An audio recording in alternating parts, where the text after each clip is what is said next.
तब क्या होगा कि जब रे फर्स्ट की बात करते हैं या फिर इसे कहते हैं रिफ्लेक्टेड रे, तो P से M1 में कितना टाइम लगा है, T टाइम, फिर M1 से फिर P पॉइंट पर आने में कितना टाइम लगा, T। तो दोनों को जब ऐड करेंगे ये 2T हो जाएगा, तो इसलिए T1 इक्वल्स टू 2T हो गया। और T की वैल्यू हमें पता है, ऊपर से पुट कर देंगे। तो T1 equals to 2L upon C 1 plus V square upon 2C square. Question second. Now total time taken by transmitted light, किसकी बात करते हैं, इस वाली सेकेंड रे की बात करते हैं। तब क्या होगा, पहले मैं कॉन्सेप्ट समझा देती हूँ। देखो ये क्या है,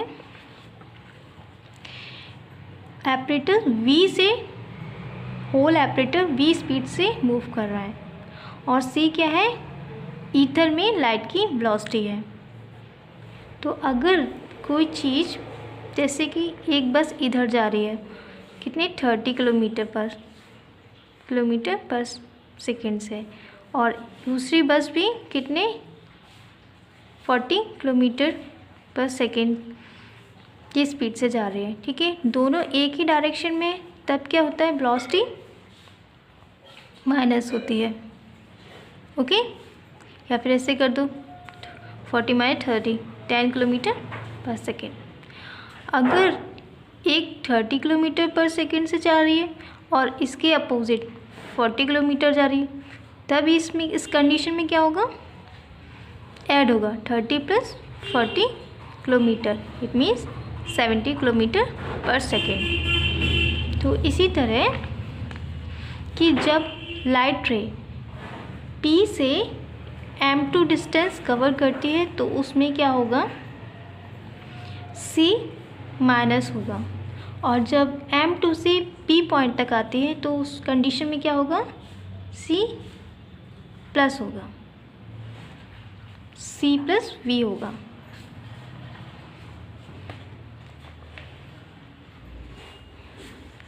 इसमें भी देख सकते हैं आप कि let's see with the velocity of light through ether, the velocity of light with respect to apparatus along the path P M2 is C minus V।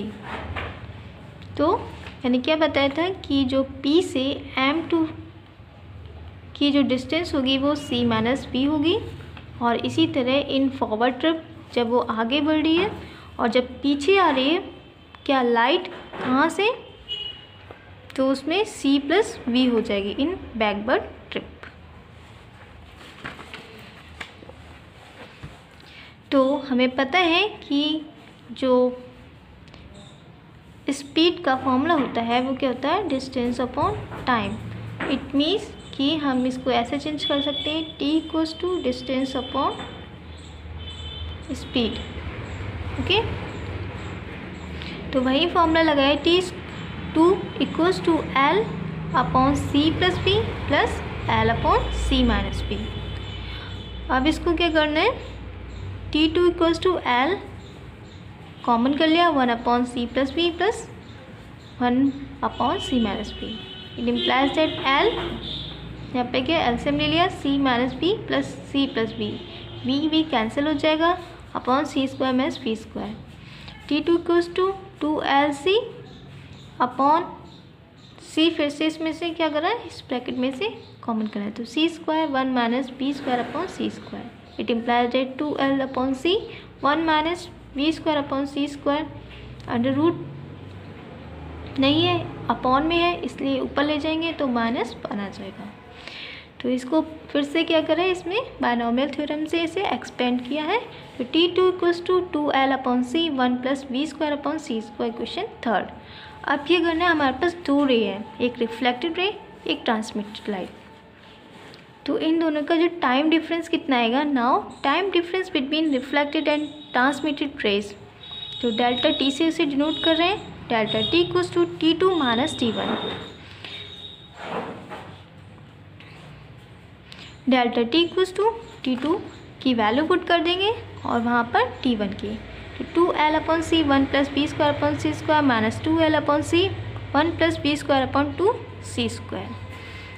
2L/c दोनों में है तो इसलिए कॉमन कर लेंगे, तो अंदर क्या बचा 1 + b² माइनस 1 माइनस b²/2c²। इसको देखो 1 से 1 कैंसिल हो रहा है और जो बचा है इसमें एलसीएम लेके ये आ जाएगा 2L/c b²/2c²। नाउ जो डेल्टा टी की वैल्यू क्या आई हमारे पास, delta T equals to LV²/c³। c एक इधर था, एक इधर है, तो क्यूब हो गया c³ और 2 से 2 कैंसिल हो जाएगा, 2 से 2 cancel. Now path difference between these raise, delta x से डिनोट करते हैं पाथ डिफरेंस निकालने के लिए। तो पाथ डिफरेंस का फॉर्मूला क्या होता है, वेलोसिटी इनटू टाइम डिफरेंस। तो वेलोसिटी कितनी है, किसकी, ईथर की, ईथर में लाइट की वेलोसिटी c है, तो delta X equals to c और टाइम डिफरेंस अभी निकाला है ऊपर, तो LV²/c³। c से c फिर कैंसिल, तो हमारे पास आ गया delta x 1 equals to LV²/c²। यहाँ पर 1 कर लो क्योंकि 2 पाथ डिफरेंस निकालने तो कन्फ्यूजन ना हो, इसलिए 1 कर लेना। When instruments rotate eight 90 degree, जब अभी क्या था डायग्राम में देखो, ये क्या है 180 डिग्री पर हम इसको सेट करे हुए हैं पूरे एपरेटर्स को। अब क्या करा, पूरा एपरेटर इस टाइप से सेट है, अब इसको क्या करा है 90 डिग्री एंगल पे घुमा दी, यूँ कर दिया। ओके, तब क्या हुआ, तो उसमें पाथ डिफरेंस क्या होगा, delta x2 equals to minus LV²/c²। Question 4th and 5th late कर लेते हैं। तो इसके बाद क्या होगा, इसका रिजल्टेंट पाथ डिफरेंस क्या होगा, delta x equals to delta x1 minus delta x2, या फिर ऐसे भी कर सकते हैं, इसकी दोनों की वैल्यू पुट कर दो यहाँ पर, LV²/c² माइनस और ब्रैकेट माइनस LV²/c², इस equals to LV²/c² plus LV²/c²। It means ये दोनों सेम है, तो 2LV²/c² हो जाएगा। ये हमारा पाथ डिफरेंस निकला है।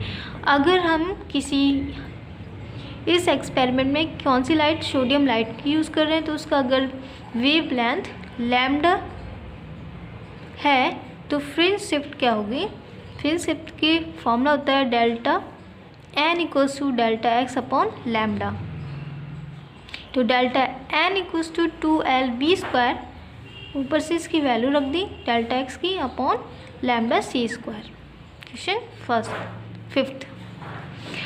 अब क्या करता है, इस एक्सपेरिमेंट में जो माइकलसन साइंटिस्ट थे उन्होंने अपनी एक वैल्यू रखी है जो कि मानी है कि जो L की डिस्टेंस होगी, ये वाले P पॉइंट से M1 डिस्टेंस होगी, वो कितनी होगी, L होगी, और P से M2 कितनी डिस्टेंस होगी, ये भी L होगी। तो जो L की इन्होंने वैल्यू मानी थी वो कितनी थी, 11 मीटर मानी थी, और लैम्डा इक्वल्स टू 5500 आर्मस्ट्रॉन्ग। इसे अगर मीटर में चेंज करें, क्योंकि ये मीटर में था तो इसको भी मीटर में चेंज करना कंपलसरी हो गया, तो 5500 मल्टीप्लाई बाय 10⁻⁻10 मीटर। इसको कैसे हम लिखते हैं, 55 × 10⁻⁻8 मीटर, 2 जीरो इधर थे और -10 ये था, तो ये कितना हो गया 10⁻⁻8 मीटर।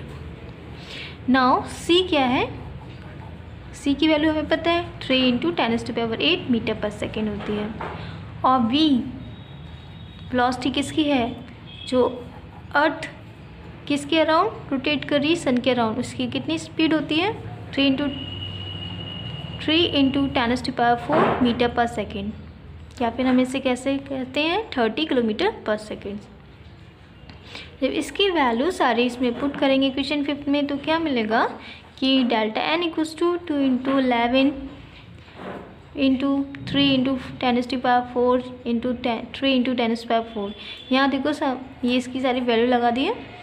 क्या करा, इस वाले 4 से 10⁴ ये वाला पूरा कट गया, 3 से ये कैंसिल हो गया और 3 ये कैंसिल हो गया। अब 11 1 11, 11 5 55 और ये देखो ये माइनस की पावर है और यहाँ पर प्लस है तो इससे ये कैंसिल हो गया। अब बचा गया हमारे पास डेल्टा एन इक्वल्स टू 2/5 बचा। इसकी वैल्यू डेल्टा एन की कितनी आई है 0.4। तो डेल्टा एन इक्वल्स टू कितने 0.4। इट मीन्स कि thus there should be a phase shift of 0.4 times the French width when the apparatus is turned by 90 degree। जब whole apparatus को 90 डिग्री एंगल पर rotate कर दिया तब हमारे पास कितने 0.4 फ्रिंजेस प्राप्त होती हैं। और नेगेटिव रिजल्ट क्या था इसका, Michelson and Morley they are extremely surprise to see that no shift in fringes was observed when the interferometer was rotated at through 90 degree. जब सिर्फ उन्होंने इंटरफेरोमीटर को रोटेट किया 90 डिग्री पर तब उन्हें कोई भी फ्रिंजेस प्राप्त नहीं हुई। और इन्होंने क्या किया कि Michelson Morley repeat the experiment at different place different time of the year and a different height but they always found no shift। it means कि उन्होंने इस एक्सपेरिमेंट को डिफरेंट प्लेस पे डिफरेंट टाइम में रिपीट किया, सोचा कि different height पर किया जाए पर फिर भी उन्हें कोई भी फ्रिंजेस प्राप्त नहीं हुई। तो यही जो रिज़ल्ट है वो क्या है, माइकलसन मॉर्ले का निगेटिव रिज़ल्ट कहलाता है। तो आई होप ये आपको समझ में होगा। अगर वीडियो अच्छी लगी हो तो please like share and subscribe करना ना भूलें। मिलते हैं नेक्स्ट वीडियो में, तब तक के लिए बाय बाय, टेक केयर।